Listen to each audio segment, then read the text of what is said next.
아침 햇살이 거실 창으로 스며드는 가운데 최자영은 화려한 밥상을 앞에 두고 홀로 숟가락을 들었다.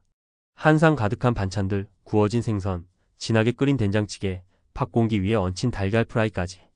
생전 강 회장이 좋아하던 음식들이다. 하지만 그를 떠나보낸 지 며칠 되지 않았건만 자영의 얼굴에는 어떤 슬픔도 남아있지 않았다. 강미라는 그런 자영을 한참 바라보다 결국 폭발하고 만다. 이게 지금 사람 죽은 집 맞아요? 밥상이 제사상이야 뭐야? 자영은 씹던 음식을 삼키며 무표정하게 대꾸했다. 죽은 사람이면 죽은 사람이지. 내가 왜 그 사람 위에 굶어야 돼? 미라는 헛웃음을 지으며 묻는다. 승우 걱정은 전혀 안 되세요? 장례식장에서 나간 이후로 행방도 묘연하고 전화도 안 받아요. 혹시 사고라도 난 건 아닌지. 자영은 젓가락을 내려놓고 단호하게 말했다. 내 자식도 아닌데 왜 걱정을 해. 나랑 피 한 방울 안 섞인 그 애한테 내가 왜 신경을 써야 되는데. 그 말에 미라는 숨이 턱 막히는 듯한 표정을 지었고 결국 아무 말 없이 자리를 팍 차고 나간다. 그 시각 강승우는 허름한 골목의 노상 벤치에 쓰러진 채 잠들어 있다. 어젯밤 내내 술을 퍼마신 탓에 옷은 젖어 있고 입가엔 마른 토사물이 묻어 있었다. 행인들이 흘끗거릴 뿐 누구도 그를 일으켜 세워주지 않는다. 눈을 반쯤 뜬 승우는 하늘을 멍하니 바라보며 중얼거린다. 도대체 나는 누구야? 엄마는 내 엄마가 아니라 그러고 아버지는 날 보며 고개 돌리기 바쁘고 나는 왜 태어났지? 한편 황기찬의 집. 세리가 기찬의 아들 은호의 손을 잡고 숙자 앞에 나타났을 때 거실엔 정적이 흘렀다. 숙자의 눈은 커다래졌고 손에 들고 있던 찻잔이 덜덜 떨렸다. 이게 무슨 짓이야, 세리야. 애까지 데리고 우리 집에 왜 와? 세리는 평온한 미소를 띠고 말했다. 그냥 은호가 아빠 보고 싶다고 해서요. 여기까지 오느라 힘들었죠? 은호는 순수하게 고개를 끄덕였다. 숙자는 숨을 크게 들이켰다. 그때 황나라도 거실로 나왔다. 아이를 유심히 바라보더니 조심스레 물었다. 얘 몇 살이야? 은호가 손가락을 펴며 말한다. 6살이요. 황나라는 순간 헛웃음을 터뜨린다. 헐. 6? 기찬 오빠 결혼 전부터 있었던 거야? 세상에. 이거 드라마도 아니고. 숙자는 식은땀을 흘리며 자리에서 일어나 무속인에게 전화를 건다. 한참을 침묵하던 숙자는 목소리를 낮춰 말했다. 이 집에 귀신이 들었는지 찹기가 낀 건지 모르겠어요. 뭔가 이상해요. 와서 봐주세요. 강재인은 아버지의 사무실에서 책상 정리를 하다가 오래된 서류 봉투 하나를 발견한다. 안에는 사진 몇 장과 자필로 쓴 편지 한 통이 들어 있었다.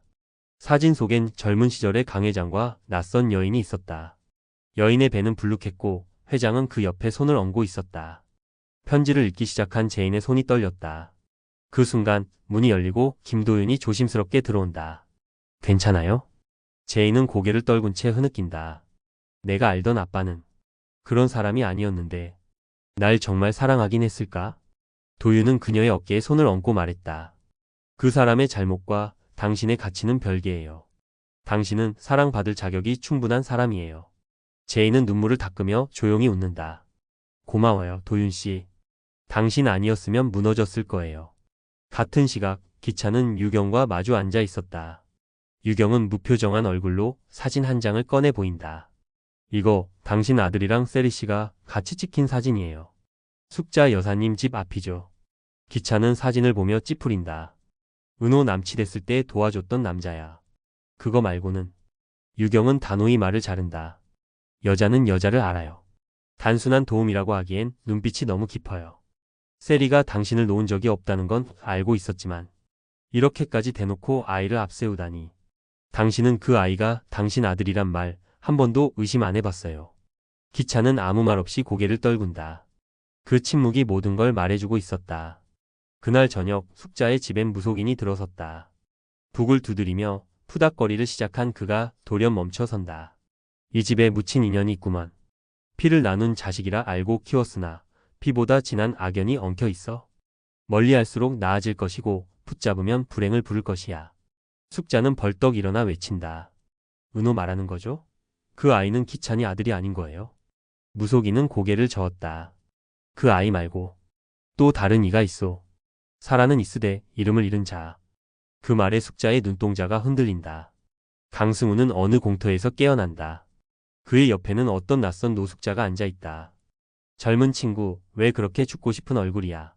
승우는 쓰게 웃는다. 죽고 싶진 않아요. 다만 살 이유가 없을 뿐. 노숙자는 주머니에서 낡은 사진 한 장을 꺼내며 말한다. 나도 저 사진 속 딸이 있었어. 날 버렸지. 근데 말이야, 세상엔 버림받지 않고 태어난 사람이 어딨어. 중요한 건 누가 날 기억해 주느냐더라고.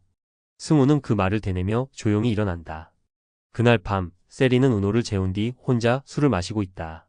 문이 열리고 기찬이 들어선다. 이렇게까지 했어야 했어?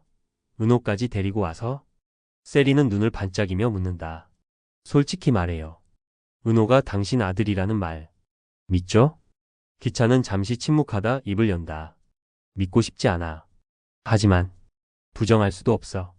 세리는 조용히 웃는다. 그럼 이젠 제인한테 말해요. 당신이 진짜 책임져야 할 사람이 누군지. 그리고 다음날 아침 강재인은 아버지의 유품을 들고 경찰서를 찾는다. 손엔 오래된 봉투가 들려 있었다. 이 안에 제 아버지의 범죄를 입증할 수 있는 자료가 있을지도 몰라요. 진실을 밝히고 싶어요. 더는 누구도 속지 않게. 경찰은 조심스럽게 봉투를 받아들고 고개를 끄덕인다.